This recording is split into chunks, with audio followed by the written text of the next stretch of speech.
שלום, אני אהרון, והיום אנחנו הולכים ללמוד עוד עברית. Hello everybody, my name is Aaron, and today we are going to learn a little bit more Hebrew. Today we are going to focus on two new letters, the letter Ayin and the letter Pei. Without wasting any time, let's get into it. The first letter that we have today is the letter Ayin.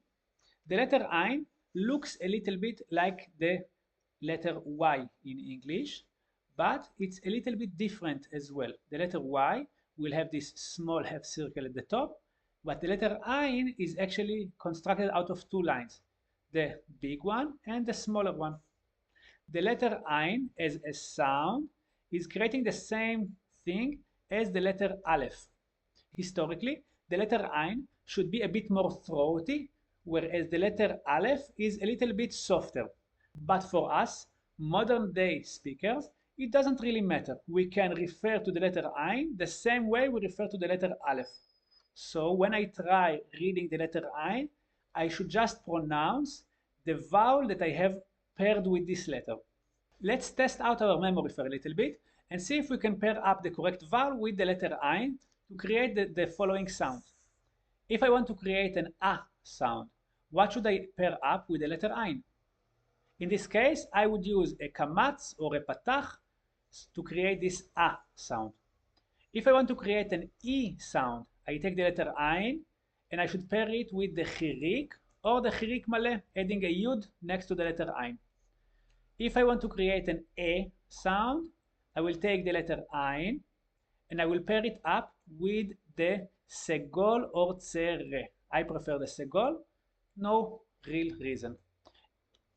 And lastly, if I want to create this U sound, I will create the letter Ayin and I will add to it the shuruk, the vav with the dot at the middle. Now I'm going to say a few words containing the letter Ayin out loud, and I want us to try and see if we can actually write them down. Let's start with the word round. Round in Hebrew will be agol. A-go-l. How should I write it down? So over here, I will start with the letter Ayin, and I hear this A. So I will need a kamatz to create an A sound with the letter Ayin. Following, I have this go sound, meaning I need the letter Gimel, the one that looks like a giraffe, to create a G sound. But if I want it to be a go, I will pair it up with a cholam, and I will finish with the letter Lamed, the lightning-like letter, to create an L sound, a gol. Next one, let's do the word for cloud. Cloud in Hebrew is anan. Anan. A-na-n. In this case, again, I hear this A at the beginning, and we already said this word contains the letter Ayin. So I can put in already the letter Ayin. And here again, I hear this A sound, meaning, again, I need a kamatz or a patach. I will use a kamatz, and then I create this A. Following, I hear this nan. So I hear twice this N sound, meaning I need over here the letter nun, and again I hear this na, meaning I will need a patach or a kamatz. I will choose the patach, and lastly we have another nun, a nan, meaning I need another nun, but this time I will write it with the final form of the letter nun, breaking the line from the bottom side. Let's do for last the word for shoe. Shoe is na'al. Na'al. Na-a-l. So I hear again this n at the beginning, na. I know I need to use the letter nun again. And to create this a sound, I will use a kamatz, na. Following, I have again this a sound. So I will need the letter ayin, and I will use a patach under it. And lastly, I hear again this L sound, na'al, meaning I need the letter lamed, the lightning-like letter. Na-a-l, na'al. Let's progress to the next letter.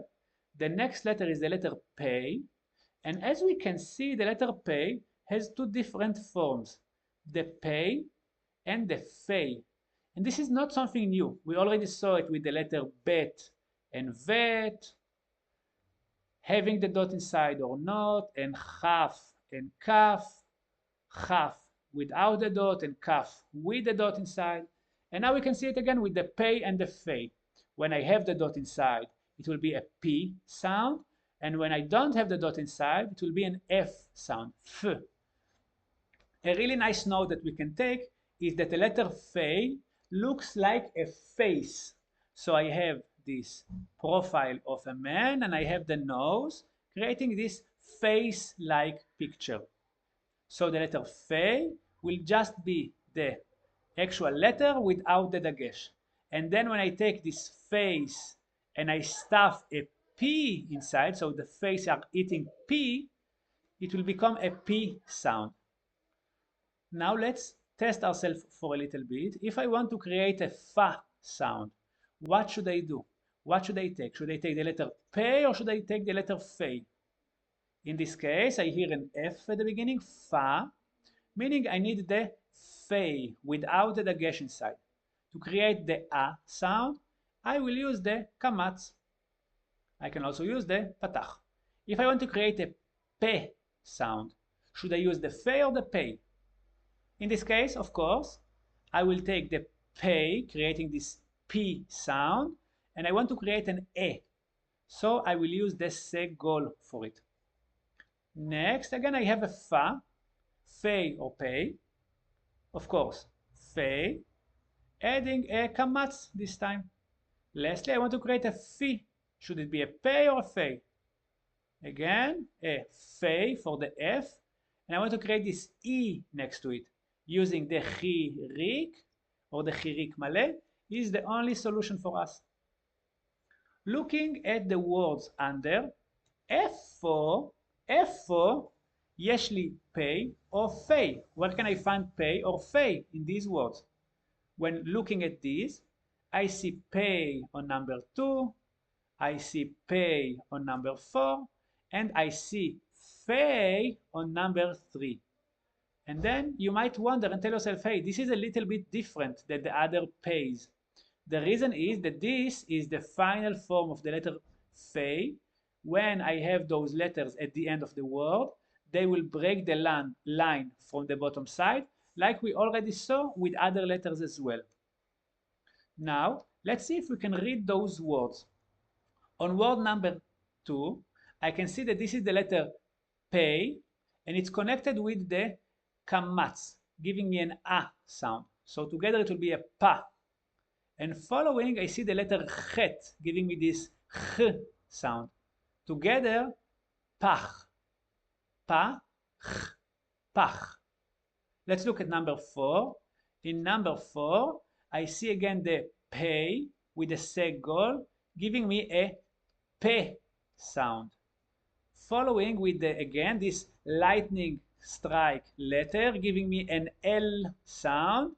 And again, I see a kamatz, so it will be a la sound. And at the end, I see the letter chet, giving me again this ch sound. All together, pe, la, ch, pe, la, ch, pelach. Lastly, over here, I can see the letter chet, and I see that it has a full cholam male. So all together it will be a cho sound, followed by the letter fei, giving me an F. So I have cho, f, cho, f, chof. This is quite it for today. If you enjoyed this video, let me know down in the comment which letter was easier for you to pronounce. I will see you next time. Until then, ciao ciao.